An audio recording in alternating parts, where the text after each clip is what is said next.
Greetings from Cooperstown, New York, site of the National Baseball Hall of Fame and Museum. This would have normally been a Hall of Fame weekend 2020. That cannot take place because of circumstances going on here in the United States and around the world. But we do want to, throughout this weekend, honor our class of 2020. And today we will look deeper into the career and the life of one of our new Hall of Famers, the late Marvin Miller, part of our class of 2020. Coming up a little bit later on in the program, we will interview someone who knew Marvin Miller, talked to him a number of times, Hall of Famer Dave Winfield from the class of 2001. That'll be coming up in a few minutes from now, but right now, we're going to begin with a presentation about Marvin Miller, what he did for the Players Association, his career in baseball, and the improvements that he was able to gain for baseball during those years. If you go back in baseball history, back to the 1950s and 60s, many players, outside of a few superstars, really struggled to make decent money in the game. The players had few rights. There was no such thing as free agency, little chance to appeal suspensions or fines, and no opportunity to turn down trades. The current players organization, the Major League Baseball Players Association, had been formed in 1954, but it remained fairly weak for a number of years, at least until a very important development in 1966. And that is when the players hired Marvin Miller to head up their organization. Miller had previously worked for the United Steelworkers Union and had served as that group's leading economist and negotiator. Now, in 1967, just his second year on the job with the Players Association, Marvin Miller negotiated on behalf of the players for a raise in minimum salary. So that was one of their early tangible improvements. Then in 1970, something even more significant happened. Players, under the guidance of Miller, won the right to have their grievances heard before an independent arbitrator rather than the Commissioner of Baseball. Historically, the Commissioner of Baseball has been paid by the league's owners. So when a dispute would come before the commissioner, there might be that tendency to rule in favor of the owners, not the players.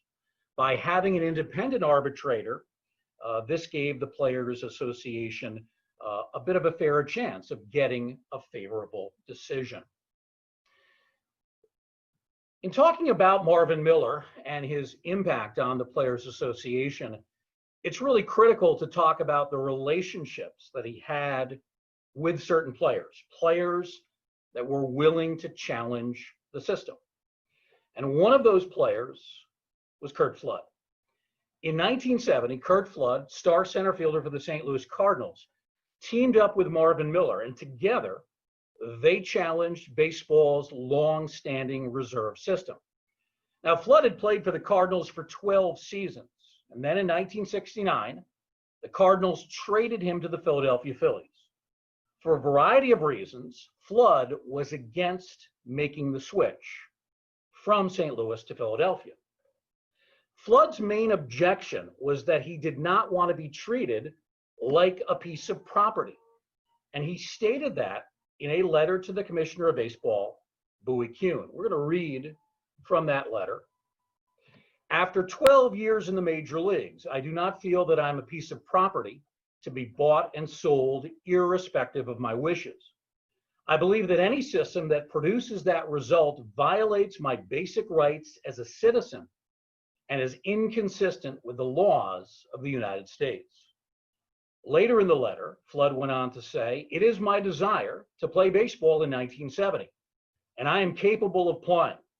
I have received a contract from the Philadelphia club, but I believe I have the right to consider offers from other clubs before making any decision. Now, let's highlight some of the words that were said in that letter from Curt Flood to the commissioner.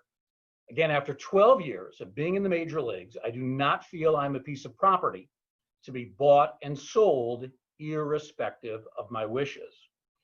Later, in an interview with famed broadcaster Howard Cosell, Flood was even more direct, if you will, in his complaint about the situation in baseball.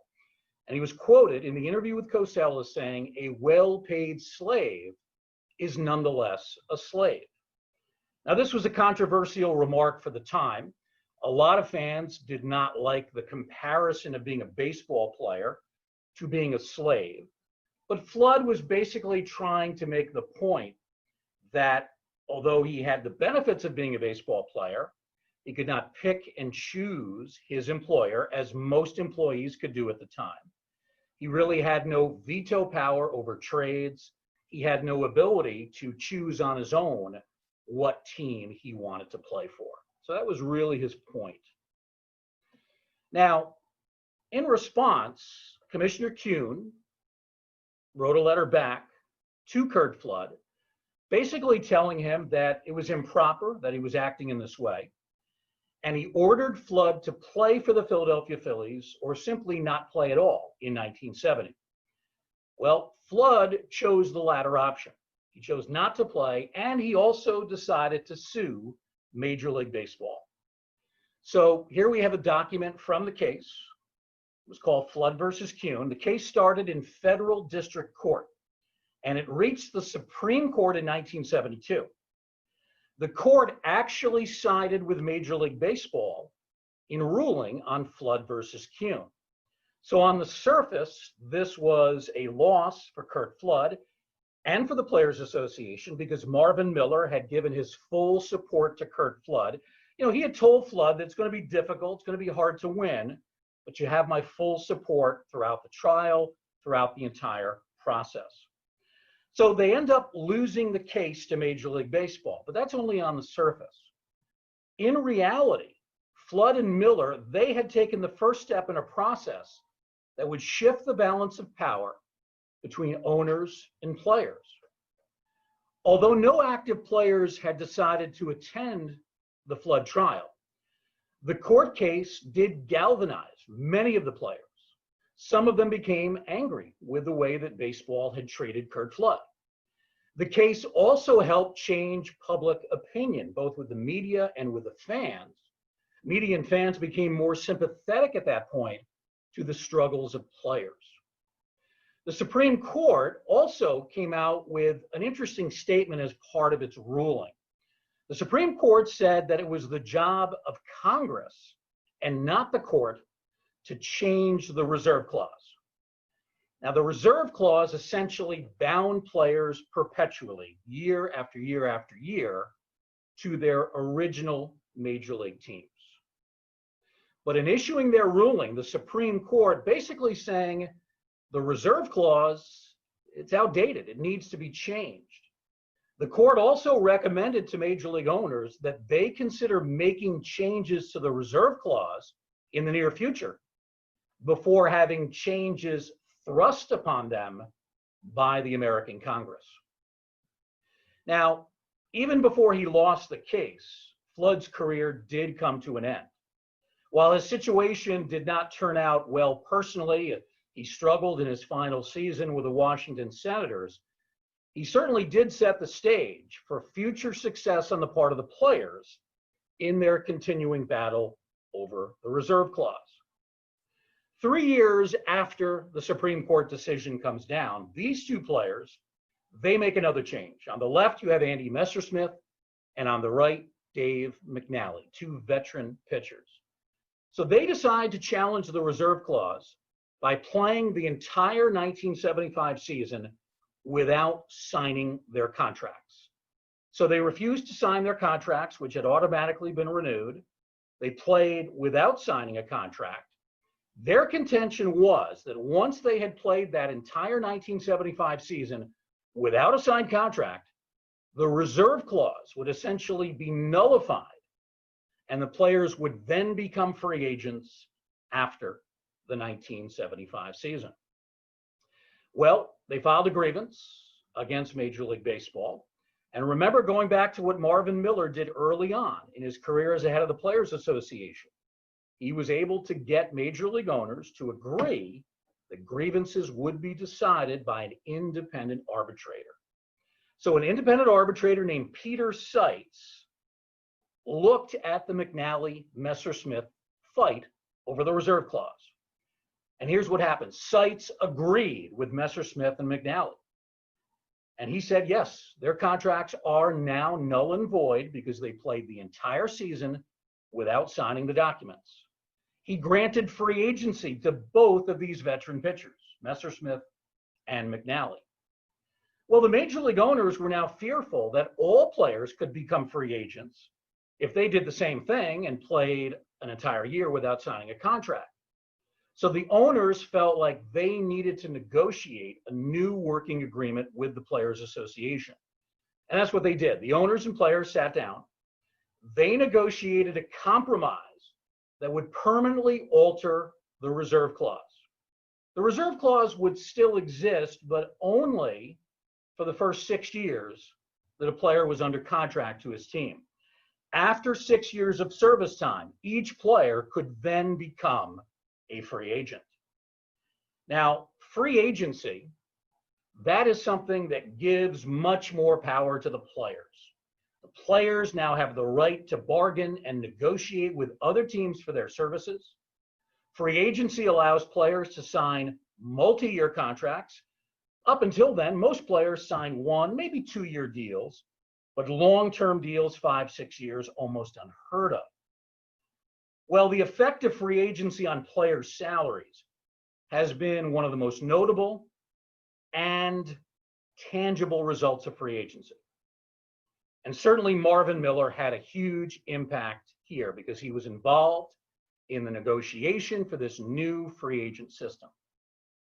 Consider that when Marvin Miller took over the Players Union in 1966, the average player salary was $19,000. That was the average salary, $19,000, 1966. When Miller retired in 1982, 16 years after he took over, the average salary had climbed to $240,000.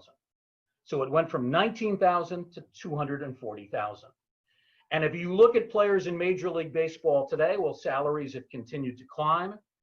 The average salary, 2020, is about $4.2 million, average salary. And the minimum salary for 2020, though it is prorated in a shortened season, is $555,000. So that is a glimpse at what Marvin Miller was able to do from 1966 to 1982 as the head of the Major League Baseball Players Association. We will now talk more about the career and the legacy of the late Marvin Miller with Hall of Famer Dave Winfield. That'll be coming up momentarily. We continue to look back at the career and the legacy of one of our new Hall of Famers, part of the class of 2020, Marvin Miller. We're very glad to have with us today somebody who knew Marvin. He's a member of the Hall of Fame's class of 2001, hit 465 home runs during a 22-year career, part of a world championship team with the Toronto Blue Jays. We welcome Dave Winfield to the program. Dave, thanks for being with us. Thank you, Bruce, and thank you for all you Hall of Fame listeners. Glad to talk to you today. Dave, you first signed a professional contract with the San Diego Padres. You were drafted in 1973. By then, Marvin Miller was certainly established as the head of the Players Association. Tell us what you remember, Dave, about that first time that you met Marvin. The first time I met Marvin, I'm trying to determine if it was actually in New York at the very small, diminutive offices of the Players Association. I was with my agent in New York, or if it was the first time we had a regional players meeting in Anaheim. And I think the first time, the New York opportunity was more one-on-one. Anaheim was, it was, a lot of guys there, and I was virtually nobody then. I was on the outer rings of the tables that were there. What impressions did you come away with when you met Miller? Well, first of all, I was somewhat familiar with unions. Look, when a player who just played baseball, and I went to the University of Minnesota, when I came out of there, you're basically just growing up. And then all of a sudden, this is your professional career. And so I was somewhat familiar with unions because my aunt, Wilma, was a staunch leader in the teachers union back in St. Paul, Minnesota. So I was vaguely familiar with that, but I knew that the union was the representation of the players in their professional career. So the person that was the head of that, I wanted to know. I never knew I was going to play for a generation, more than 20 years. I never knew I would be confronted with so many issues that I was in baseball. I never knew I might be the highest paid player. I just knew that this was my career. This was the leader of the union, which was our representative. And I wanted to learn as much as I could about the organization, the people who preceded me, and the person who, of course, was running it. So I'm an inquisitive person by nature. And I saw Marvin, he was a diminutive guy, small. Back then in the early 70s, people would smoke a lot, so they smoking cigarettes and rooms and all that kind of stuff. But he was quiet spoken. He was very intelligent. He was very knowledgeable about labor issues. You could tell that from the beginning. And his particular style, I won't call it a style. It was just his nature. He was soft spoken. He had the peppered, hair, white and black, and he had experience with the steel workers. So we were just bound to listen. And he was, in his own quiet spoken way, people were drawn in. Sometimes when people speak softly, they're drawn in. And we were drawn in. And looking years to the future, we just happened to be, we appointed or assigned up the guy who was the right person at the right time to lead players into new lands that they've never been before. So you knew right away, this is the guy, this is the right person. Well, I didn't know what was going to happen or what we'd have to go through in all these subsequent years, but we were pleased to have someone representing us with some experience. So it was Marvin and Dick Moss, who was our internal legal counsel. And so, hindsight is 2020. You look at it and you say, now, man, we made the right choice. Look at where we are compared to other sports. And Marvin led the way. You mentioned very quiet, soft-spoken. Did he ever lose his temper during negotiations? Did he even occasionally raise his voice? Never. He wasn't a table pounding kind of a guy. He spoke with reason. He spoke with facts. He spoke in a way that would give you the confidence to go forward. But another I won't say intelligent way to handle things, but he was a leader that would enable players and push players to be involved, to speak up, to participate, to lead, to give him direction.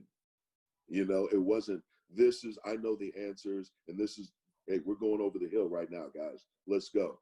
The players, once they became educated and involved, they became activated. They knew they were working on their own behalf. So he always encouraged the players to speak up, to participate. So it may be completely different than anyone would think. Well, the leader is out there and we have to follow him like sheep or lemmings over the cliff. That's not the case. He always empowered the players and let them know that if they, first of all, understood issues and they stuck together and they believed in it and they stuck together, you could get anything that you need and want.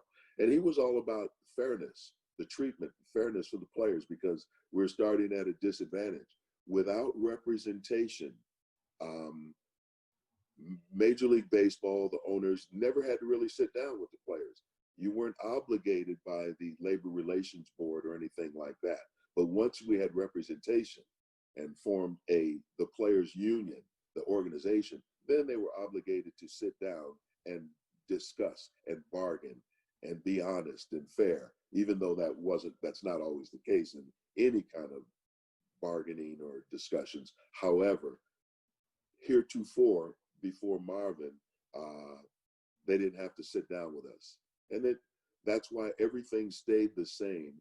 I think players were making the minimum salary for something like 20 years in a row before Marvin came. Yeah. So, and he made major changes. And just so I don't forget, because I don't know how much time we'll have to talk about it. When I came on in 1973, minimum salary was $15,000. You're a rookie, that's what you made. There were no multi-year contracts. There was no free agency. There was no arbitration. Yeah. There was no 401k. There were grievances all over the place that the teams didn't have to live up to. And you know, the average salary when I finished, I think the minimum salary, well, the average salary was over $1 million for sure, and the top guys were making, I don't know, 5, 6, 7 million, and so we came a long way. And I'll say this too, and we can get into the details, but I couldn't be more proud of. I was one of the players. I think I was we have numbers kind of assigned to us, like what were you? And I was about the 10,000, I think 974 player that ever played Major League Baseball. So there've probably been 60% more players after me. But what we bargained for, negotiated for, and fought for, and got bruised and bumped and banged, and I went through 6 work stoppages. I couldn't be more proud of having been part of an organization that changed the trajectory, the opportunities for players today. It wasn't just for us. We always knew it was for subsequent players. And so when I'm working for the Players Association, as you see here, I always convey this to the players today. They have an obligation, not only for what they do or what they receive, but for the next generation of players. And I see it in so many of the guys, young and old. Dave, I never had the chance to meet or interview Marvin Miller. I have heard that he wasn't much of a baseball fan, at least at the beginning. Is that true? Yeah, I can't say that. Yeah, that's a very good question. I can't say. He certainly didn't have a bunch of posters at his house, Yeah. I'm sure, or anything like that. They were in the office because we represented players. But he was all business. His focus was on improving working conditions and pay for the players. Yeah, but he definitely respected the players. There were always good players and people around, business mind or activist minded people. You had guys like Ted Simmons. You ask him questions. Don Baylor, Winfield. Man, I could go up and down. More recently there were the Bobby Bonilla's and there's too many. But if you ever came by the Players Association office and you looked at the wall and all the plaques of the people that made significant contributions, and you go back to the when it was really, really tough, there were oh man, I can't think of everybody's picture that's on the wall, but when things were really tough, Senator. He became a senator in Kentucky. Oh, Jim Bunning. Yeah, Jim Bunning. Yeah. The pitcher that threw Al Downing. There were so many people that you wouldn't necessarily know what they did off of the field. You say, oh, he was a great pitcher, or oh, they were a great hitter. But they committed a lot of their life. They risked a lot, put it on the line for the next generation. And so, not to get too far away from, I would just say, no, Marvin wasn't really focused on, he just respected and tried to help the guys maximize their careers. It wasn't so much who he was pulling for if you're in New York with Mets or Yankees or Yeah. Phillies or something like that. Dave, when you became a free agent after the 1980 season, did you talk to Miller about it at all? Did you consult with him? We consulted. We talked on a lot of different issues. I'll say once I became a free agent and came to New York and I was the highest paid guy in the game, we had to strike because owners, I'll have to think of which issue at the time it was, but we had to strike. I'm the highest paid guy in the game, and everybody would come to me, the media, Dave, what are you guys going to do? We're going to walk out, and I'm going to take a vacation a little bit, and we're all in this together. And Marvin at the time and Don Fear, we had plenty of conversations. In fact, there was a conversation when I left San Diego. I had made a commitment to buy a certain amount of tickets for the kids. It was part of my foundation. Mm-hmm. And the last year we were unable to completely fulfill it. So we had to have discussions, not just with the agents and the team, but the union would look over these issues.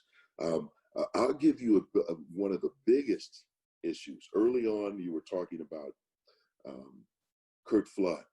And he said, well-paid slave and that type of stuff. And it really shocked the sensibilities of a lot of people around the game.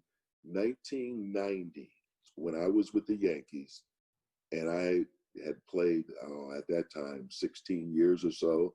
I was 10 with the same team, and they couldn't trade me, and yet they did without my consent. And I said, I'm not going. And when there was the big brouhaha in the locker room in Seattle, and they were saying they were going to trade me, and I said, and I'm not going. Right in that same room, I said that I hearkened back to, I said, I haven't seen anything like this since Curt Flood. Boy, they were writing on their pads. There was no social media back then. Yeah. But they said, oh my gosh, what is this? Because they were trying to trade me improperly, illegally in my estimation. So I flew back to New York. Ultimately, we were going to have a not a mediation, but we were all going to meet in New York and at the Players Association office to legally hash it out. But at the last minute, the Angels said, we want to give you a contract, a good contract. And so, and that said, we avoided arbitration. Yeah, excuse me. We avoided arbitration. I said, bye, I'm going out the door. But the Players Association was totally involved.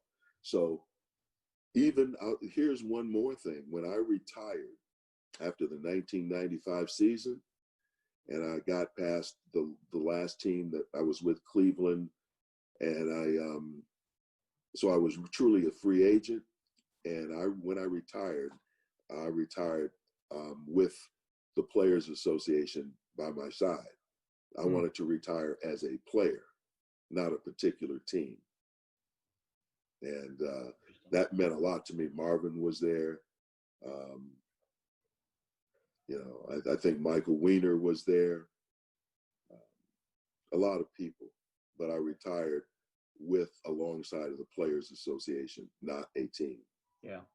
You mentioned the 10-5 rule. For those not familiar, if you're a veteran player, you have been in the majors for at least 10 seasons, and you have been with your current team at least 5 years, you can veto a trade. You have to give permission. That was a rule, or that was a gain for the players. I think it was made in 1973, and I have to guess that was Marvin's idea. Oh, absolutely. Yeah. Absolutely. And fortunately, every time that the players have gone to battle, and by nature, ownership and labor, there's going to be push and pull and the rub and fights. But Marvin didn't lose any. Yeah. He didn't lose any. We always had to make it advancements. You try not to step back. It's debatable on one of the issues when you talk about a couple of things, but not to get specific, but we've always made advancements. The league has gotten larger, more lucrative, more robust. And there's more challenges today because there's so much more money around. So people don't take these collective bargaining sessions and lightly. Probably the most difficult year for Marvin Miller as the head of the Players Association was 1981 because of the lengthy strike, the amount of time that he was at the negotiating table. I believe you were a player rep at the time. Did you see wear and tear on him having to go through not only negotiating with the owners, but meeting the press every day too? Oh, and making sure your players are still on the same page. Yeah. Sometimes people get nervous. No money's coming in. What are we going to do? When are we going to go back?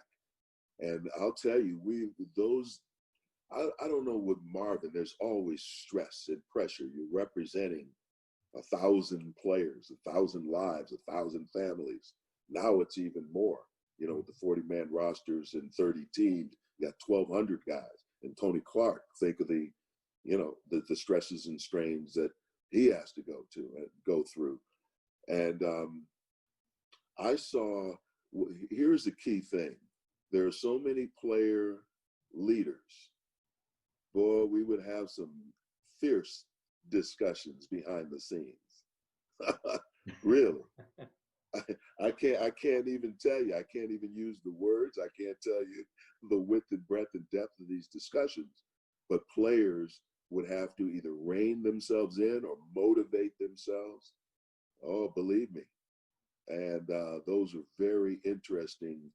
You would have loved to be a fly on the wall. Yeah. But there are guys, if the knees got weak, what are we going to do? Stay strong. I've been part of some of those discussions as well. Yeah, sure. I have to laugh.